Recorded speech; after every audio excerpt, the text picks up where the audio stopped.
kamu kasih jangan sakit ha. Nanti Abi, Tuan Lee dan Tuan Jajong dibebaskan dari penjara. Keduanya menggunakan gelang pelacak dari kepolisian agar tak dapat bepergian ke tempat yang tidak seharusnya. 특정 지역만 포섭하고 야간 외출 금지입니다. Akan pulang, kepala sipir memerintahkan seorang penjaga untuk melarang Chang Ho mendekati Dr. Han selama ia tak bertugas. Namun setelah kepala sipir pergi, penjaga sepatutnya memberi aba-aba kepada ketua Yan. Dan situasi sudah ia kuasai. Membawa Dr. Han ke gereja penjara untuk dieksekusi. Karena penjaga telah mematikan semua CCTV hingga nyawanya dalam bahaya. Karena ketua Yan pasti mendapat perintah dari Gong Ji-hoon untuk menghabisinya. Ia memohon kepada ketua Yang meyakinkan Gong Ji-hoon jika tak akan ada pengkhianatan. Namun ketua Yang seolah tak mengikutisnya. Ia meminta anak buahnya mengikat Dr. Han dan bersiap menghantam kepalanya dengan besi panjang. Tiba-tiba Chang Ho dan kelompoknya mendobrak pintu ruangan yang seketika menghentikan eksekusi. Chang Ho meminta ketua Yang membebaskan Dr. Han secara baik-baik.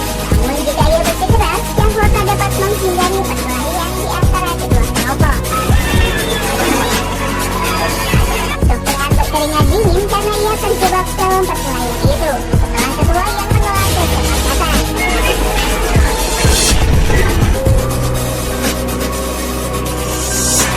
Di klinik penjara, Dr. Han yang selalu mengalami cekukan saat duduk berterima kasih kepada Chang Ho karena telah menyelamatkan hidupnya. Ia pun berjanji akan membalas budi kejadian hari ini. 이번 재판에서 너한테 닦이지 마시고. Chang Ho penasaran sebenarnya apakah isi makalah Dr. Seo. Ia tak habis pikir dengan Dr. Han yang masih saja menyembunyikan fakta itu. Padahal Jun sendiri ingin mengorbankan Dr. Han dalam persidangan. 그래서 알려주지 마. 나한테 했다는 거. Dr. Han berjanji akan mengabulkan permintaan lain asalkan Chang Ho berhenti membahas makalah Dr. Seo. Karena selain Gong Ji-hoon, masih banyak orang yang lebih menakutkan yang ada di balik itu semua. Ternyata perkelahian itu adalah rekayasa ketua Yang. Ia memang ditugaskan Chang Ho untuk menjadi mata-mata. Hati-hati mata penjaga, ia masih berpihak kepada Gong Ji-hoon. 갑자기 전화가 와서 왜 깨버린 거야?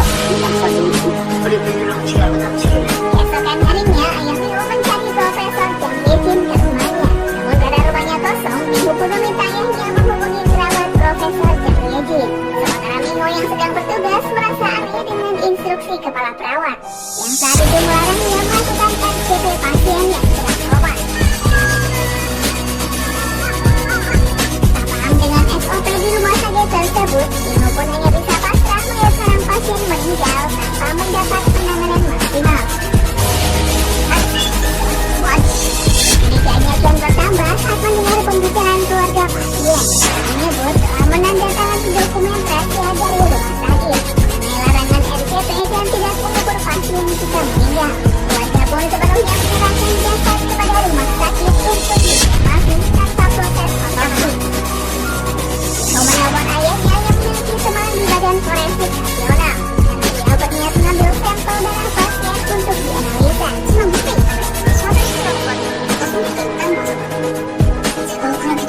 Selepas berjaga, Miho memberanikan diri mendatangi tempat mayat, mengambil sampel darah pasien yang baru saja meninggal itu. Sayangnya, kedatangan Miho terlihat oleh CCTV security. Saat keluar dari kamar mayat, Miho dihadang oleh Dr. Hyun dan kepala perawat untuk meminta apa yang ada di dalam tas Miho. Saat digeledah, mereka tak menemukan apapun karena Miho sudah menyimpan sampel darah di suatu tempat. Kedatangan wali kota Choi Do-ha yang akan menjemput istrinya seketika membebaskan Miho dari intimidasi. Wali kota semakin curiga apakah istrinya terlibat konspirasi mengenai makalah Dr. Seo. Ia memutuskan untuk membantu Miho mengungkap kasus tersebut. Namun saat kembali ke kamar mayat, Miho diserang pria yang akan mencekiknya karena Miho berulang terlalu jauh. Untuk kedua kalinya, wali kota menyelamatkan Miho.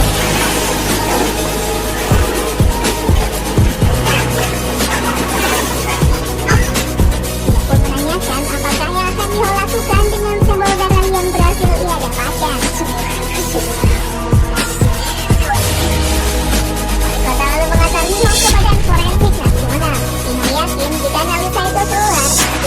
bisa mengungkap kematian pasien yang tak wajar. Nino juga enggan melaporkan penyerangan Philip sebelum hasil analisa selesai dilakukan. 결과 언제 나온대요? 시간은 좀 걸릴 거라네요. Sementara itu di penjara, Chang Ho tak ingin diseret lagi ke dalam permainan Big Boss. Ia meminta temannya pengacara Kim untuk menyumbangkan patung Maria dengan menyelipkan kamera tersembunyi di dalamnya. Ia juga meminta sebuah handphone yang disisipkan pada buku. Mulai hari itu, Chang Ho akan mulai perburuannya mencari siapakah Big Boss.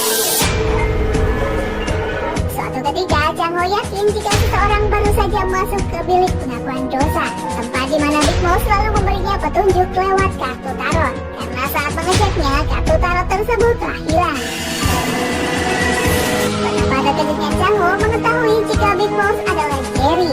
Saat ia memutar kejadian yang terekam dalam kamera, Chang Ho pun semakin yakin setelah mengingat bagaimana perlakuan Jerry kepadanya mulai dari awal masuk penjara. Terlebih Jerry memiliki tato tikus di bagian tangannya. 누가 제일 아시죠? 지금 제이거든요. 제가 겉에 있을 때부터 김명수.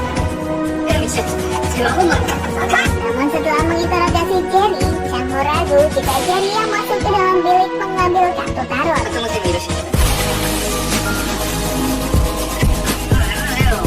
어떻게 지게 Setelah Chang Ho mengecek lebih dalam, ternyata video terpotong 30 menit. Berarti ada seseorang yang menyunting video rekaman. Beberapa saat kemudian, Minho menelpon Chang Ho mengabarkan jika ia baru saja menerima bunga dengan kartu tarot sebagai ucapan. Setelah melihat kartu tarot tersebut, Chang Ho terkejut lantaran berisi pesan peringatan. Chang Ho melakukan hal ceroboh dengan menyisipkan kamera. Teka-teki Big Boss semakin sulit diungkap. Ia pun heran karena ia mengetahui masalah kamera hanyalah dirinya, Minho, ayah mertua dan pengacara Kim. 저를 아는 사람은 다 내가 나와요. 순서가 잘 걸었는데 오늘 내다 치워. Kegiatan Chang Ho masuk ke dalam bilik pengakuan dosa yang hanya menjalankan perintah Big Boss pun akhirnya diketahui Jerry.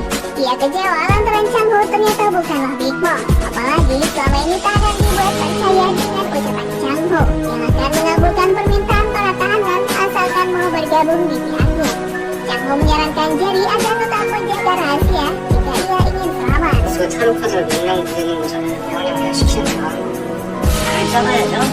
그래서 보이겠네. Berpindah pada Tuan Lee dan Tuan Chai Jong yang bersama Gong Ji-hoon. Mereka saat itu mengundang Jaksa Choi untuk membicarakan masalah persidangan. Tak lama kemudian, mereka mendapat undangan untuk menghadap ketua. Pembicaraan itu pun kian terbuka karena Gong Ji-hoon kini menganggap Jaksa Choi sebagai anggota baru.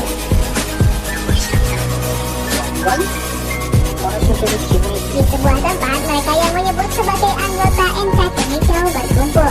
Sang wali kota hadir bersama istrinya. Dia menanyakan sejauh mana usaha wali kota memenangkan hati hakim persidangan. Seperti ucapannya di depan tertua tempo hari. Namun saat itu, wali kota mengaku masih sibuk sehingga belum bertemu dengan hakim. Di dalam ruang teater, ketua memperlihatkan bagaimana kondisi Kucheon berpuluh-puluh tahun silam sebelum mencapai kejayaan seperti saat ini. Yang ternyata tak lepas dari peran leluhur mereka yang hadir dalam ruangan tersebut. Sudah saatnya ketua Kang yang juga mantan anggota militer itu mencari penerus untuk mempertahankan kejayaan Kucheon. Gong Ji-hoon resah karena sejak ia menghilangkan uang ketua yang raib di bawah Big Boss, ia seolah tak dianggap lagi dalam keanggotaan. Berbanding terbalik dengan wali kota yang sepertinya akan dicalonkan sebagai penerus. 그 영광을 계속 이어줄 그 누구를 찾아보시. 재판과 빈대. Jaksa Choi kecewa karena Gong Ji-hoon justru menghabiskan waktu di tempat hiburan. Padahal sidang akan digelar beberapa hari lagi. Melihat Ji-hoon yang begitu marah dengan Big Boss, Jaksa Choi menunjukkan sebuah cara agar ia bisa memaksa Big Boss mengembalikan uang 100 miliar miliknya.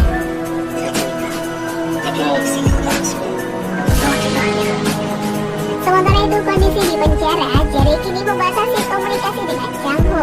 Sejak ia mengetahui jika Chang Ho bukanlah Big Boss, sikap Jerry itu pun mengundang pertanyaan dari teman-temannya. 말씀 몇 일 있었냐? 뭔 일이야? Cerita Ji-hoon membantu Jerry untuk bebas dari penjara. Dia bahkan membiayai adik dan nenek Jerry yang kesulitan keuangan. Hal itu pun Ji-hoon lakukan agar Jerry menuruti perintahnya, memberikan minuman yang sudah ia siapkan kepada Chang Ho. Setelah memastikan minuman itu tak mematikan, Jerry menuruti permintaan Ji-hoon. Dalam minuman bereaksi kepada Chang Ho tak lama setelah Jerry menghirup udara bebas.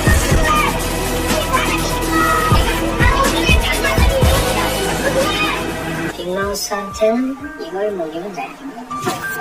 Kedatangan Miho bertepatan dengan ambulan yang akan membawa Chang Ho. Jerry memberitahu Miho jika suaminya berada di dalam ambulan itu.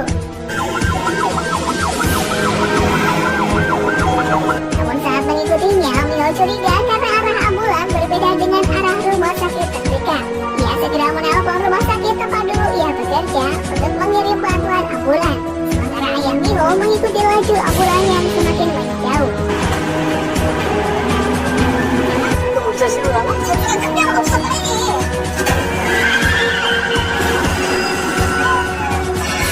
Sepertinya seorang sipir yang juga anak buah Ji-hoon berniat menculik Chang Ho. Beruntungnya Miho berhasil memindahkan Chang Ho ke dalam ambulan lain dan membawanya ke rumah sakit. Ayah Miho curiga ada seseorang yang hendak meracuni Chang Ho. Dia yang tak mengetahui Jerry pelakunya justru memberi sejumlah uang sebagai bentuk terima kasih. 아니야. 제가 뭐 한 게 있다고 제가 듣고 있었는데 그거는 제스님 두 분을 만나서 그나마 다행이죠. Dalam keadaan belum sadar, sipir mengambil sidik dari Chang Ho dan memberikannya kepada Ji-hoon untuk suatu keperluan. Untuk apakah surat itu? Kita lanjut dulu ya. Setelah beberapa jam usai diberi pengobatan, Chang Ho kini semakin membaik. Ia menyadari jika sakit perut yang dialaminya setelah mengkonsumsi minuman dari Jerry. Keesokan harinya, Chang Ho kembali dibawa ke penjara Gukjeon. Ia memberontak saat tahu jika para sipir mengalihkan perjalanan ke tempat lain. Chang Ho tak sadarkan diri saat seorang sipir menyuntikkan obat bius. Kekuasaan dan uang yang dimiliki Ji-hoon dengan mudahnya memasukkan Chang Ho ke dalam rumah sakit jiwa di Seoul. Apakah yang akan terjadi pada Chang Ho di rumah sakit jiwa tersebut? Nantikan video selanjutnya.